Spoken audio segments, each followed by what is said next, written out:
Memang Singapura memberikan kontribusi yang terbesar masih ya. Memberikan kontribusi terbesar dan ini sudah selama 10 tahun terakhir Singapura menjadi investor terbesar di Indonesia. Assalamualaikum warahmatullahi wabarakatuh. Salam, Om Swastiastu, Namo Buddhaya, salam kebajikan. Selamat malam dan salam sejahtera buat kita semua. Pertama-tama dalam kesempatan ini saya baru saja melaporkan dan menghadap ke Bapak Presiden untuk melaporkan capaian dari realisasi investasi triwulan pertama tahun 2025. Alhamdulillah investasi pada triwulan pertama ini sesuai dengan target yang dicanangkan oleh Bappenas yang diberikan kepada kami. Dari total target investasi di tahun 2025 ini sebesar 1.905,6 triliun.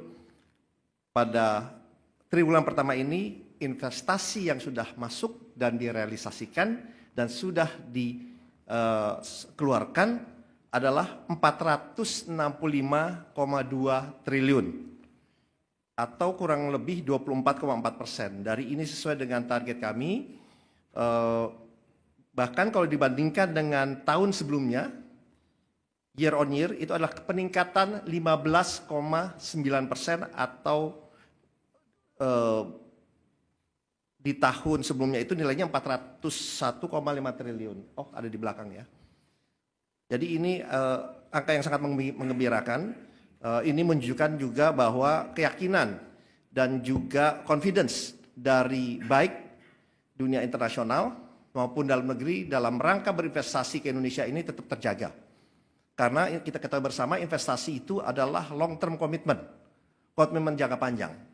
Dan mereka melihat di bawah kepemimpinan Bapak Prabowo ini kestabilan, kemudian juga peace and stability-nya tuh sangat-sangat baik dan sangat-sangat terjaga sehingga investasi yang masuk ini terus bisa berjalan sesuai dengan target kita ke depannya.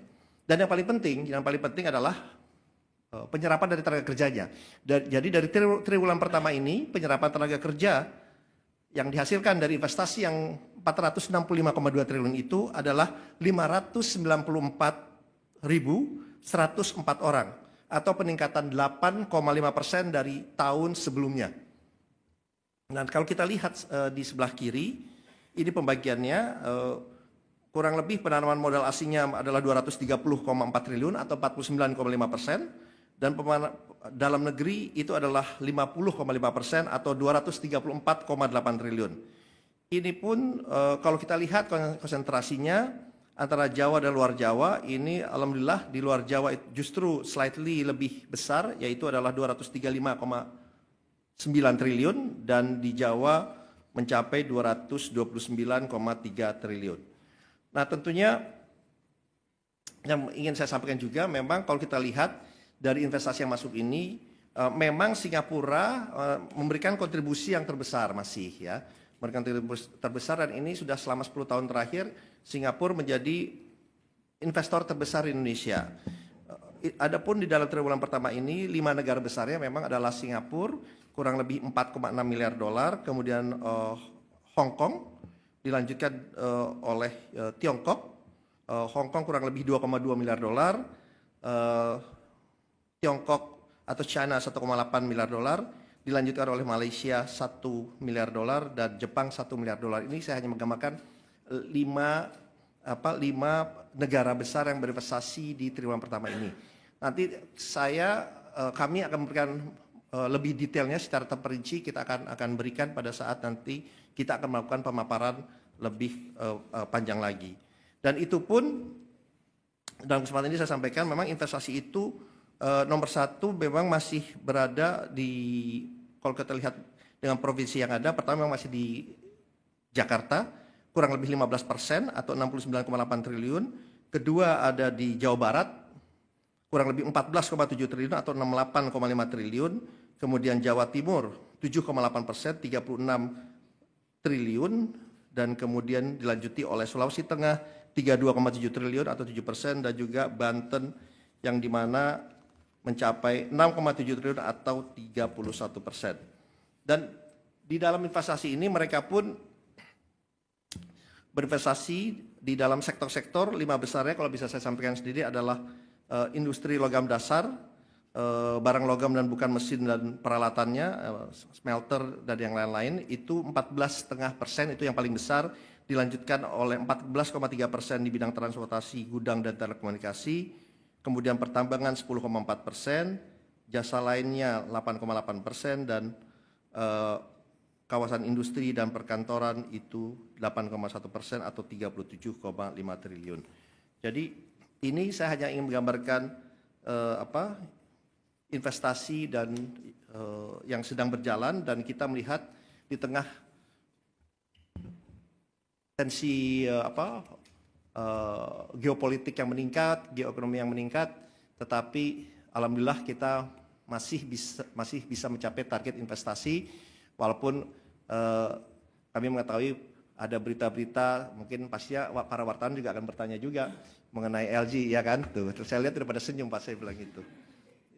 Ya kalau boleh saya gambarkan sedikit, memang LG ini kan investasi yang totalnya itu tadinya 9,8 miliar dolar terbagi. Memang ini adalah suatu investasi besar, ekosistem dari miningnya sampai ini kalau saya bilang dari mining, nickel matte, nickel sulfur, prekursor, katoda, anoda, baterai cell pack sampai recycle baterainya. Jadi terbagi dalam 4 GV gitu. Dan mereka sudah groundbreaking dan sudah selesai di GV nomor 4. Jadi memang berita yang kemarin mereka mundur itu bukan mundur semuanya, enggak. Mereka sudah melakukan dan sudah selesai di GV nomor 4 senilai 1,1 miliar dolar. Dan yang memang untuk proyek sebesar ini, ya kan, ya tentunya kan negosiasi itu lama, dan memang kita juga melihat ya kita juga ingin berinvestasi ini berjalan. Jadi oleh sebab itu memang diputuskan untuk proyek ini tetap berjalan, tetapi memang digantikan oleh partner lain. Dan dengan partai lain ini juga sudah berjalan diskusinya. Jadi kami dan pihak dari LG pun tetap komitmen, tetap berinvestasi di bidang-bidang lainnya, dan ini pun masih juga terbuka untuk berinvestasi di bidang yang sama. Jadi memang saya tahu ini beritanya cukup ramai, tetapi yang ingin saya sampaikan bahwa angka yang ada ini kan angka yang statistik yang realistis, yang benar, gitu. Yang dimana ya ini buktinya bahwa investasi kita tetap berjalan dengan baik, bahkan meningkat, gitu. Nah, jadi kalau saya ini senangnya dengan statistik dan numbers, karena itu angka tidak berbohong, Jadi ini yang ingin saya sampaikan, tetapi semua program tetap berjalan dengan baik. Dan apalagi dengan adanya Danantara ini juga memberikan lebih banyak confidence dan juga keyakinan untuk para investor untuk berinvestasi di Indonesia. Sekarang sangat banyak yang datang ketemu dengan kami, dengan saya, dan mereka melihat kehadiran Danantara ini sangat-sangat tepat waktunya. Karena ini juga mereka juga menginginkan Danantara bagian dari banyak konsorsium mereka, banyak investasi mereka, dan ini menurut kami bukan signal yang sangat-sangat positif, gitu ya. Apalagi kemarin baru kita ketahui bersama, dalam kesempatan ini kita sampaikan, para teman media juga sudah tahu bahwa pada saat kunjungan Bapak Presiden ke Qatar, alhamdulillah itu juga sudah dicapai kesepakatan, dan sekarang realisasinya sedang berjalan untuk membentukkan joint fund atau investasi bersama dengan Qatar Investment Authority yang disepakati langsung sebesar 4 miliar dolar, yang dimana dari kami, dari Danantara 2 miliar dolar, dan juga dari pemerintah Qatar dalam hari ini melalui QAE, yang dimana adalah sovereign wealth fund dari mereka juga menaruh 2 miliar dolar di bidang-bidang, dan ini akan fokus investasi fokus di Indonesia, walaupun terbuka untuk berinvestasi di tempat lain, dengan bidang-bidang diantaranya prioritasnya adalah hilirisasi, bidang kesehatan, bidang digital ekonomi dan juga renewable energy atau energi baru terbarukan. Ternyata nanti saya juga akan sampaikan lebih lanjut. Alhamdulillah banyak juga, bukan banyak, malah ada 2 langsung yang menghubungi kami, menghubungi saya juga untuk sama-sama membentuk fund perusahaan investasi bersama dengan Danantara di bidang-bidang lainnya, di bidang infrastruktur dan yang lain-lain. Mungkin pada saat ini saya belum bisa menyampaikan detailsnya karena kita juga sedang berbicara untuk mendetailskan, untuk merealisasinya. Kami berbicara dengan ada 2 fund dari negara lain, insya Allah juga bisa terrealisasi. Kembali lagi ini membuktikan bahwa confidence, kepercayaan dunia luar terhadap Indonesia ini sangat-sangat baik, dibuktikan dengan inflasi yang masuk sesuai dengan target, investasi yang akan masuk pun juga makin meningkat, dan insya Allah ini memberikan asas manfaat yang sangat besar untuk bangsa dan rakyat yang kita cintai ini. Mungkin itu yang ingin saya sampaikan. Saya terbuka untuk pertanyaan dari teman-teman wartawan. Terima kasih.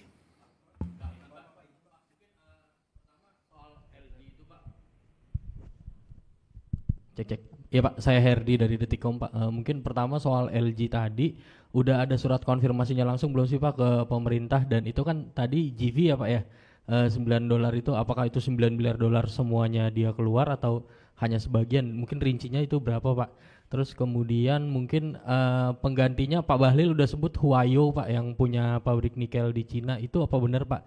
Dan dia komitmennya berapa ke sini gitu Pak? Mungkin 2 pertanyaan itu Pak yang mau saya tanyakan. Terima kasih Pak. Oke, ada yang lain? Biar saya jawab sekalian.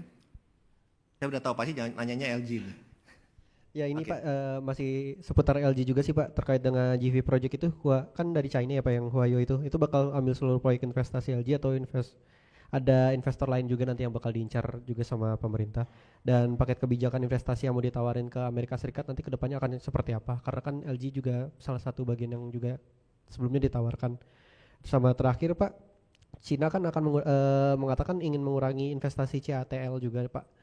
Kalau misalnya itu tanggapan pemerintah dan antisipasi kedepannya seperti apa? Oke, mungkin saya jawab dulu ya. Ya udah silakan. Baik Pak, izin Azura dari Bloomberg Technos. Mungkin melanjutkan yang LG Pak. Kalau dari BKPM sendiri itu mengapa sih Pak yang menggantikan ini Huayo gitu? Alasannya mengapa mereka itu tertarik?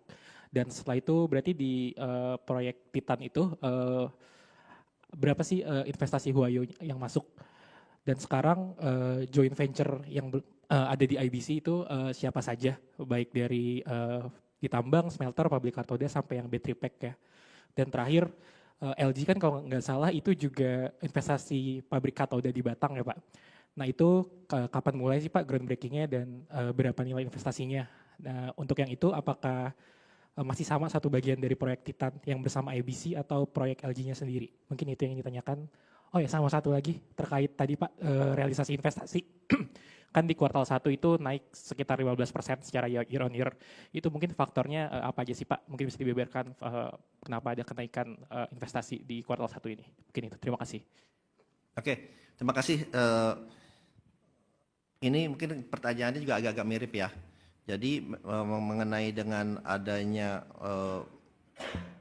investasi LG. Jadi yang saya ingin sampaikan sebelumnya begini dulu. Bahwa di Indonesia ini sekarang, yang seperti yang saya sampaikan tadi sebelumnya, investasi mengenai the whole ecosystem dari baterai, ini udah ada semua di Indonesia. Udah ada semua di Indonesia. Yang tadi saya sampaikan tadi sempat dari miningnya, baik itu misal contoh di Morowali atau Wida Bay Area, ya terutama, itu sudah ada. Karena saya juga udah lihat ke sana, itu dari mining, kemudian masuk ke prosesnya, mau pakai aspal, mau pakai dari nikel matte, nikel sulfat, kemudian ke prekursor, ke katoda, anoda, cell battery, battery pack, sampai dengan recycle battery. The whole ekosistemnya di kita udah ada. Ya. Tapi memang investasi yang kita inginkan kan tidak hanya di 1-2 company. Proyek yang sama tadi seperti yang proyek ini kan memang disebutnya ini grand package ya. Ini sebenarnya kan sudah mulai disepakati di tahun 2020 ya, di tahun 2020, dan memang ini suatu pekerjaan besar di mana GV pertamanya nih yang dimana mengenai coal mine-nya ada aneka tambang di situ mayoritasnya ya kan. aneka tambang, kemudian ada konsorsium, ada LG, ada Hyundai dan yang lain-lain. Nah, kemudian ada GV keduanya, ada GV ketiganya katoda, kemudian sel baterai GV keempat. Nah, di sel baterai ini udah berjalan nih, di sel baterai ini. Nah, kemudian memang Pak Bahlil sudah menyampaikan, mungkin saya ingin sampaikan tadi dikatakan bahwa dari sana memutus, sebetulnya untuk lebih tepatnya sebetulnya dari kami yang memutus. Itu berdasarkan surat tanggal 31 Januari 2025 yang diterbitkan oleh Kementerian Energi dan Mineral Resources Republik Indonesia. Ya, itu kenapa dikeluarkan surat itu, karena memang negosiasinya ini sudah terlalu lama. Sedangkan kita kan ingin semua ini berjalan dengan baik, dengan cepat, karena negosiasinya sudah berlangsung 5 tahun. Jadi kan nggak mungkin proyek itu lama gitu. Nah, jadi oleh sebab itu dikeluarkan surat oleh Pak Bahlil mengenai ini surat tertanggal 31 Januari tahun 2025 yang dikirimkan oleh Pak Bahlil kepada CEO dari LG Chem maupun LG Energy Solution, ya. Jadi surat itu dikeluarkan karena memang dari Wayo itu memang berminat untuk berinvestasi karena mereka juga teknologinya juga sudah ada. Dan mereka hanya mereplace atau menggantikan posisi dari LG. Dan memang di dalam itu ada tidak hanya Antam tapi juga ada IBC. Itu adalah anak dari Antam di GV yang lainnya, sehingga total investasinya memang tetap tidak berubah dari 9,8 miliar dolar. Jadi karena memang Wayo ini kan dia juga udah investasi di Indonesia sebelumnya di bidang yang hampir sama juga. Jadi mereka sudah sangat memahami. Kalau tanya kenapa Wayo, ya mereka udah berinvestasi sebelumnya, bahkan jauh lebih besar. Dan mereka pun udah berinvestasi di mana, di daerah WDB juga. Jadi mereka sudah sangat-sangat paham, sangat-sangat mengerti, dan di saat bersamaan dia juga sudah mempunyai sources untuk pengembangan ini ke depannya. Jadi oleh sebab itu Wayo yang masuk rencananya untuk menggantikan LG gitu ya. Jadi dan kita sudah bertemu dengan Wayonya, saya sendiri juga sudah bertemu dengan Wayo, sangat-sangat positif karena mereka sudah sejak tahun 2024 ya, akhir 2024 ini sudah menyatakan minatnya untuk menjadi konsorsium dari LG ini. Jadi sebenarnya dalam konsorsium LG itu sebelumnya memang sudah ada Wayonya. Jadi mereka sekarang ya menjadi leading konsorsium, itu aja. Jadi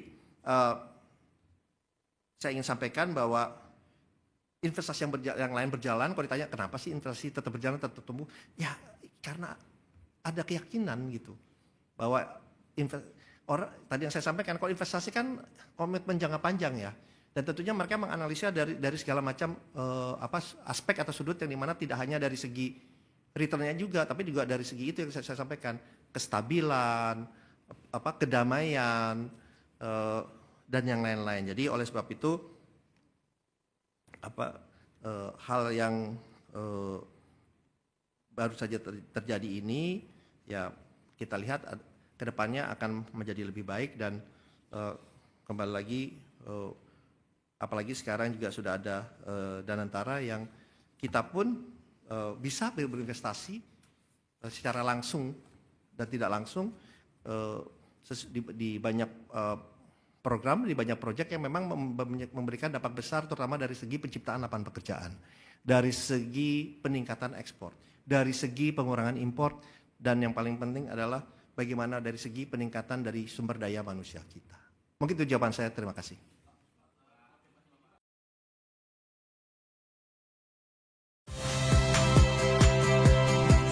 Rizka Clarissa. Saksikan program-program Kompas TV melalui siaran digital, pay TV, dan media streaming lainnya. Kompas TV, independen, terpercaya.